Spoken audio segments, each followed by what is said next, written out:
Hello guys, मेरे YouTube channel में आपका स्वागत है। मेरा नाम है मनमोहन मिश्रा। तो आज मैं आपको इस वीडियो में बंधन स्मॉल कैप फंड का रिव्यू करके बताने वाला हूं। तो ये वीडियो पूरे डिटेल में होगा और मैं आपको इसमें लाइव प्रूफ में दिखाऊंगा कि मतलब ये म्यूचुअल फंड में क्या क्या एलोकेशंस है और कितना इसमें इंटरेस्ट मिल रखा है। और मैं आपको लास्ट में कंक्लूजन में बताऊंगा कि आपको इसमें इन्वेस्टमेंट करना चाहिए या नहीं करना चाहिए, और पूरा फंडामेंटल एनालिसिस करके ही बताऊंगा। तो चलिए वीडियो शुरू करते हैं। उससे पहले मेरे चैनल को सब्सक्राइब जरूर कर दीजिएगा। तो जैसा कि आप मेरे स्क्रीन पे देख पा रहे होंगे कि ये बंधन स्मॉल कैप फंड है। इसका जो लॉन्च ऑन डेट है वो 29 फरवरी 2020 है। मतलब आप मान सकते हैं 4 साल 2 महीने पहले ये फंड लॉन्च हुआ था। और अगर आप इसकी कैटेगरी का रिटर्न देखें तो 4.2 इयर्स में कैटेगरी रिटर्न दे रखा है 42.65%। और इस फंड ने 4.2 इयर्स में 39.32% तक का रिटर्न दे रखा है। तो जैसा कि आप देख पा रहे हैं कि मतलब 40% तक का रिटर्न दे रखा है। रिटर्न तो बहुत ही अच्छा खासा है, लेकिन इसने अपने कैटेगरी को बीट नहीं कर पाया है। लेकिन 40% रिटर्न, ये अनबिलीवेबल रिटर्न है अगर माने जाए 4 इयर्स 2 मंथ्स में। अगर मान लीजिए आपने 1,000 रुपए एसआईपी किया होता 3 साल पहले इस फंड में, तो आपके 3 साल में टोटल डिपॉजिट होते 36,000 रुपए। और आपका 36,000 रुपए बन जाता 60,669 रुपीज। मतलब ऑलमोस्ट आपका पैसा डबल हो जाता 3 साल में। और मान लीजिए आपने 3 साल में इस फंड के मतलब इस फंड में ना इन्वेस्ट करके आपने गोल्ड में इन्वेस्टमेंट किया होता, तो आपके टोटल जो डिपॉजिट हुए होते 36,000, और 36,000 का आपका बन गया होता 44,746 रुपीज। तो आप देख पा रहे हैं कि इसमें 16,000 के करीब का डिफरेंस आ रहा है। और अगर मान लीजिए आपने गोल्ड में इन्वेस्ट ना करके आपने एफडी पे किया होता, तो एफडी में भी डिपॉजिट आपके 36,000 हुए गए होते, और आपके 36,000 कन्वर्ट हो गया होता 40,162 रुपीज में। तो सिर्फ 4,000 रुपीज ही बढ़ा होता। तो जैसा कि आप देख पा रहे हैं कि यहाँ पे जो डिफरेंस है बहुत ही बड़ा है एफडी और इस फंड के बीच में 20,000 का डिफरेंस आ जा रहा है। तो आप रिटर्न देख पा रहे हैं कि मतलब 40% तक रिटर्न, ये अनबिलीवेबल रिटर्न माना जाता है अगर आप 4.2 ईयर्स में देखें। अब रिटर्न वर्सेस कैटेगरी की बात करें तो रिटर्न अबव एवरेज है। तो आप मान ही सकते हैं कि अबव एवरेज की कोई 40% रिटर्न विद इन 4.2 ईयर्स, तो ये बहुत ही ज्यादा है, तो अबव एवरेज माना जाता है। और रिस्क वर्सेस कैटेगरी में माने तो अबव एवरेज ही है। और मैं आपको बता रहा हूँ, जब रिस्क की बात कर रहा हूँ ना, अबव एवरेज की बात कर रहा हूँ, तो ये as compare to small cap fund है। तो स्मॉल कैप फंड में भी ये रिस्क बहुत ज्यादा ले रहा है, मतलब ये रिस्क से भी रिस्क ज्यादा ले रहा है।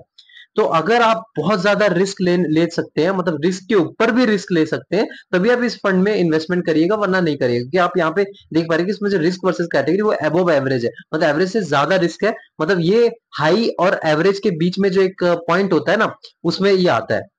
और मिनिमम एसआईपी की बात करें तो आप 100 रुपए से एसआईपी स्टार्ट कर सकते हैं, जो कि बहुत अच्छी बात है। और वन टाइम इन्वेस्टमेंट बात करें, मतलब आप मान लीजिए आप लमसम करना चाहते हैं, तो 1,000 रुपए से लमसम कर सकते हैं। और इसमें लॉक इन पीरियड की बात करें तो इसमें कोई लॉक इन पीरियड नहीं है, मतलब कभी भी इन्वेस्टमेंट कर सकते हैं, कभी भी पैसा आप निकाल सकते हैं। और एयूएम की बात करें तो इसमें 4,385 करोड़, मतलब 4,385 करोड़ का एयूएम साइज है। मतलब एयूएम मतलब एसेट अंडर मैनेजमेंट, मतलब इसमें इतना पैसा इन्वेस्टेड है इस पर्टिकुलर फंड में। तो अब देख पा रहे हैं कि जो एयूएम साइज होता है, मैंने हर वीडियो में रिकमेंड कर रखा है कि अगर आपका 10,000 या 15,000 या 30,000 के बीच में है, तो आप इसको कंसिडर कर सकते हैं, अच्छा फंड है। क्योंकि क्या होता है, वो थोड़ा वेल एस्टेब्लिश फंड होता है। और ज्यादा ईवीएम साइज से प्रॉब्लम ये आती है कि मतलब बहुत ज्यादा हो जाता है, तो फंड मैनेजर को थोड़ा मैनेजमेंट करना प्रॉब्लम आती है। जैसे आप एग्जांपल ले लीजिए, Nippon India small cap fund है, मैं उसमें 47,000 तक का आपका वो बन गया एयू, 47,000 करोड़ का, 47,000। तो बीच में क्या हो जाता है कि मैनेजर जो है ना, वो मैनेज नहीं कर पाते, तो उनको तो दिक्कत हो जाती है। तो वो बीच बीच में आप देख पा रहे हो उसमें लमसम भी बंद कर देते हैं, बोलते हैं कि भाई एसआईपी जारी रखिए। तो ये जो प्रॉब्लम फेस करनी पड़ती है, अगर मैनेजर थोड़ा ठीक ठाक मैनेज कर ले तो कोई प्रॉब्लम नहीं आती, मतलब एयूएम ज्यादा बड़ा इंपैक्ट नहीं करता।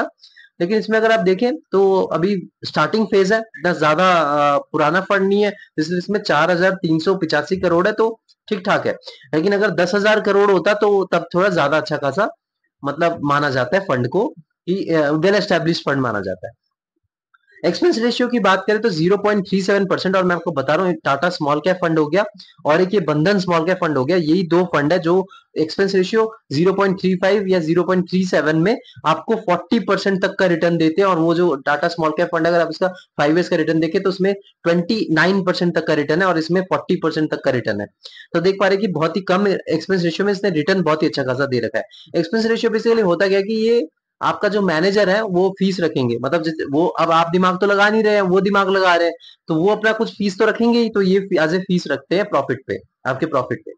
टैक्स की बात करें, अगर मान लीजिए आपने यूनिट को 1 साल पहले बेच दिया और प्रॉफिट पे आपको 15% तक टैक्स देना पड़ेगा अगर आप इंडियन टैक्स रेजिम के अंदर आते हैं। सेकंड में अगर आप देखें तो यूनिट अगर आपने 1 साल बाद बेचा तो आपको प्रॉफिट पे 10% तक की इंटरेस्ट दे, मतलब 10% तक की आपको टैक्स देना पड़ेगा अगर आप इंडियन टैक्स में आते हैं तो। अब यूनिट अगर मान लीजिए आपने जो म्यूचुअल फंड में 1 साल पहले ही एग्जिट ले लिया प्रॉफिट बुकिंग करके, तो आपको 1% तक एग्जिट लोड देना पड़ेगा। अगर 1 साल बाद आपने सेल करा तो आपको एग्जिट लोड कुछ देने की जरूरत ही नहीं है। और अगर सबसे मेन बात पे आते हैं, आप मार्केट कैपिटल, अगर आप मिड कैप में देखें तो इसका 6.87% तक का एलोकेशन है। स्मॉल कैप में देखें तो 74.18% तक का एलोकेशन है। लार्ज कैप में देखो तो 8.58% तक का एलोकेशन है। और अदर्स मतलब मान लीजिए डेप्ट हो गया आपका, या फिर कोई दूसरे कैश हो गए, उसमें इनका 10.30% तक का एलोकेशन है। तो डाइवर्सिफिकेशन के मामले में और एलोकेशन के मतलब कैपिटल, मार्केट कैपिटल के हिसाब से मैं देखूंगा कि बहुत ही अच्छा है। लार्ज कैप फंड अगर आप देखें तो 8.58% है और यहाँ पे 6.87% है। तो मैं देखूं तो एलोकेशन जो हो रखा है ये थोड़ा अच्छा खासा डाइवर्सिफाई हो रखा है। 75% तक इन्होंने रिस्क ले रखा है और बाकी के 25% तक इन्होंने थोड़ा कम रिस्क लेके चले हैं। और इसकी अगर सेक्टरल एलोकेशन की बात करें तो फाइनेंशियल सर्विस में इनका 21.71% तक का एलोकेशन है। सेकंड पे आता है इंडस्ट्रियल्स जिसमें 18.61% है। थर्ड पे आता है हमारा कंज्यूमर साइक्लिकल्स जिसमें 16.38% तक का एलोकेशन है।